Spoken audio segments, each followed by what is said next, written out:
Aloha, I'm Sandra Razielli at raziyoga.com, and I'm here this morning in sunny Maui to share with you some movements to help your shoulders move and groove better.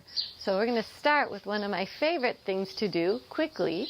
I call it the yoga magic trick.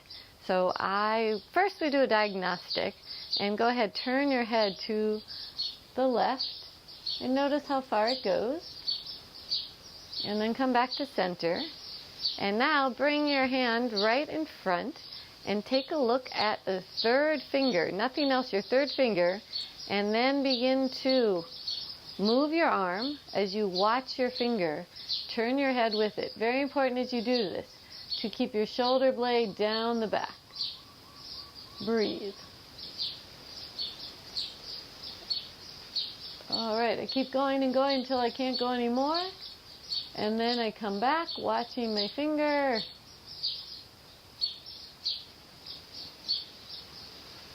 Release.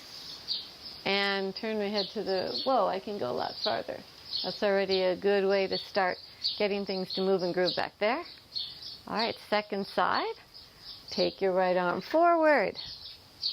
Look at the third finger. Oh, first diagnostic. Turn my head, see where I go. Bring my head back, take the arm up, look at the third finger, and begin to move.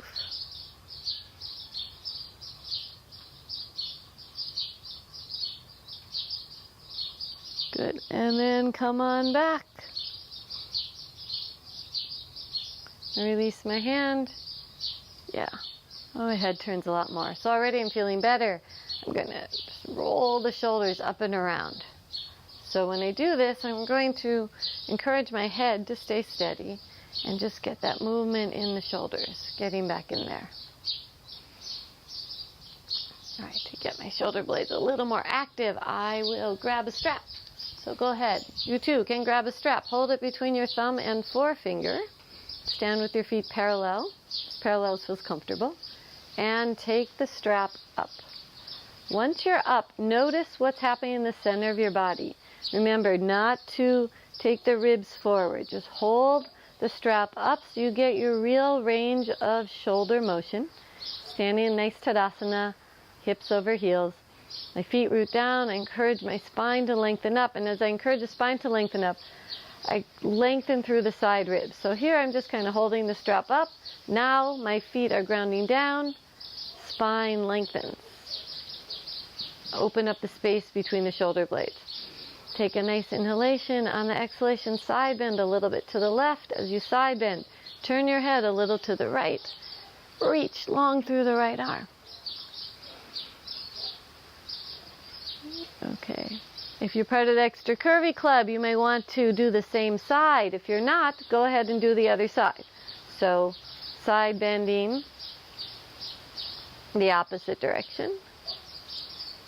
You did before. Inhale, I'm going to come back up. Still, feet grounding, spine lengthening. As you exhale, very slowly begin to lower the strap down. As you lower the strap down, keep your spine lengthening up. Okay. Now, take the strap just a little bit wider.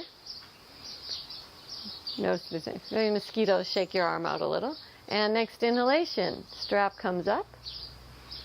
Now, the fun part, you might need to take the strap a little wider. On the exhalation, strap goes behind or back. Any rotator cuff issues, please be very careful. Perhaps not even do this. And up and down. Now, as I'm doing this, I'm keeping stability in my center. I'm not moving from my rib cage. I'm staying stable here. Keep my gaze forward as much as possible. Lengthen, root down with my feet. Lengthen up with my spine. So do this at your own pace, finding some spots back in there. A little bit of a sticky spot there. Good. Now if you feel this is not accessible, or just to try another variation, you can actually start with your hands behind your back. It's a little different. So you might take the strap closer. So if you did the other one, let's shift to this one. If the other one is too challenging for you, start with this one if you've watched this more than once. And then next time you inhale, begin to take the strap up keeping stability everywhere else. Now you may find that if you lift your eyes right here, you can actually take the strap even higher. So that was all done with my eyes. So if I keep my eyes level, my arms go here. If I actually lift my eyes, my arms go up this high. So how we use our eyes affects our ability to extend. This is extension of the arms. Generally we look up for more extension, we look down, more flexion. Flexion is this way with the arms, extension is that way. Alright, so I'm already feeling better in my arms. So I'm ready to come onto the floor for Scarabasana. So I like to use 2 blocks. You can choose not to, but it's actually very good for the spine to use 2 blocks when you're on your hands and knees. So come onto your hands and knees. Spread your fingers gently. If you have a cushy mat, fold it over so your hands are not pressing into the mat. That can be hard on the wrists. So gentle spread of your fingers, and let your feet rest on the floor. Root down with your thumb and forefinger. Slide your shoulders away from your ears. Externally rotate your arms. Let your head drop. And just hang out here for a moment. Breathe. And then Scarabasana. Bring your shoulder blades towards each other and away from each other. Up and down a few times. Getting into that spot between the shoulder blades. You might get a sense of a fold there.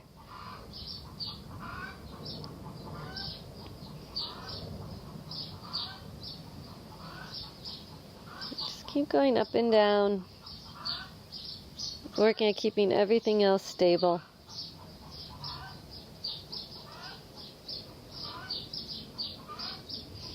Good. Okay, and then to release, step off the block and come into a simple puppy pose. Extend your right arm, extend your left arm, lean back so your ears come the height of your arms. Breathe, opportunity to get a lot of length in your spine.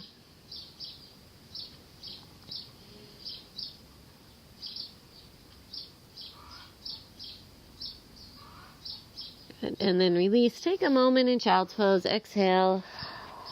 Oops, you might need to move the blocks away. Let your arms release.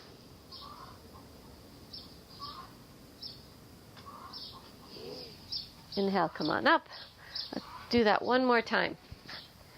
Take your hands on your knees onto the block. Spread your fingers. Gently ground down with the base of the thumb, forefinger. Externally rotate the arms. Slide your shoulders away from your ears. Let your head go. And Scarabasana.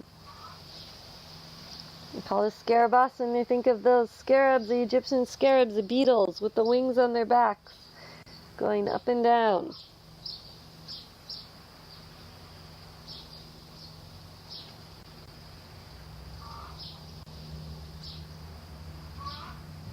Okay, then come to neutral. From neutral, walk your left hand a little bit over to the side so it's right in the middle of your shoulders. Take your right hand on your sacrum. Press down with the base of the thumb forefinger on the left hand. And begin to just turn a little bit, opening up the chest towards the right as I'm firming my left shoulder blade as I do this. So I don't have my shoulder by the ear.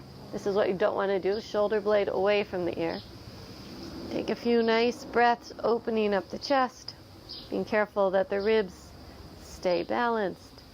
And then we unwind. Second side, hands on the ground, firm the shoulder blade. On the exhalation, spiral. I'm not going to go as far this way because of my curves, but if that's not an issue for you, please go ahead and just get a little bit in there. Firming that right shoulder blade. One more inhalation. Unwind, come back to center. And back into puppy pose. Come off the blocks. Reach the hands forward. Root down with the palms. Rotate the arms. Lean back. Breathe.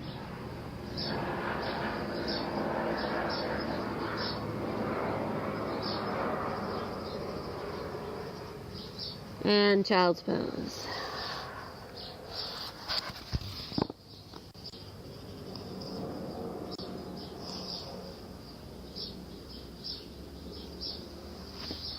Next inhalation, come up to sitting.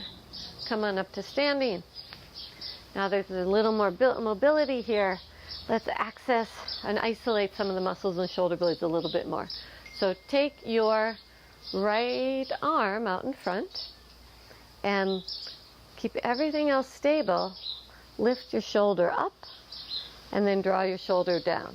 So you're really moving from the shoulder blades now. The shoulder blade goes up, shoulder blade goes down. Up, down. Do it 4 times here. You can see it from the other angle. Up, down. Oh, I release that. Feels different now than the other side. Same thing, other arm. Take the arm out. Notice I'm not doing it straight for now. Taking it at an angle for today. Shoulder up, shoulder down. Up, down. Up, down. Up and down. Release that. Good. Now back to the first side. Now instead of up and down, forward and back.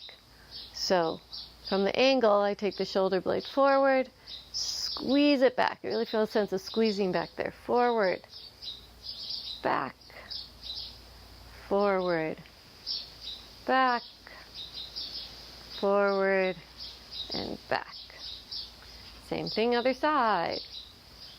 Forward, back, forward, back, forward, back. One more time, forward, back. Roll both my shoulders. Since I've been standing for a while, it's a good time to take a break, do a few hip circles. Take your feet a little bit wider than hips distance and circle around. 3 times to the left. And 3 times to the right.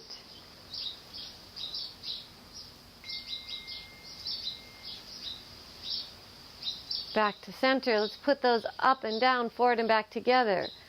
Right arm to the side. It goes up and back and down. Forward. Up. Back. Down. Forward. And now smooth it out. Get a lot of movement back there in the shoulder blades.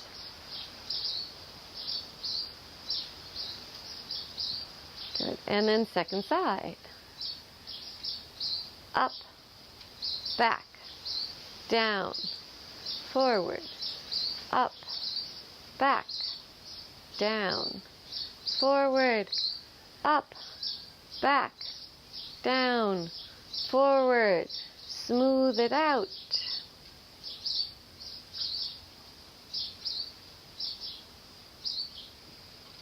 Good. Let that go. Maybe fly a little, shake a little. Get your strap. Do it one more time with the strap from what we did earlier. Take a hold of the strap between your thumb and forefingers. Inhale, take the arms up. Feel your feet rooting down. Lengthen, lengthen, lengthen.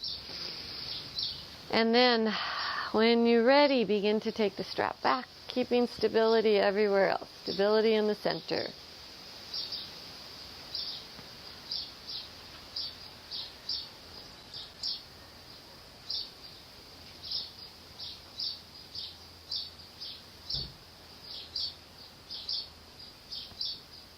It feels a lot more mobile back there. Let's just check out how my neck turn is from earlier. Oh yeah, even more. More mobility. Not too much because we don't want to be a wet noodle, but we got some more mobility. So I encourage you throughout the day to just move your shoulders around, circle them. Forwards okay once in a while, but backwards especially because we tend to be so forward most of the time.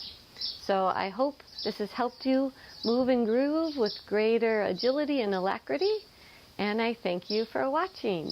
Have a great day.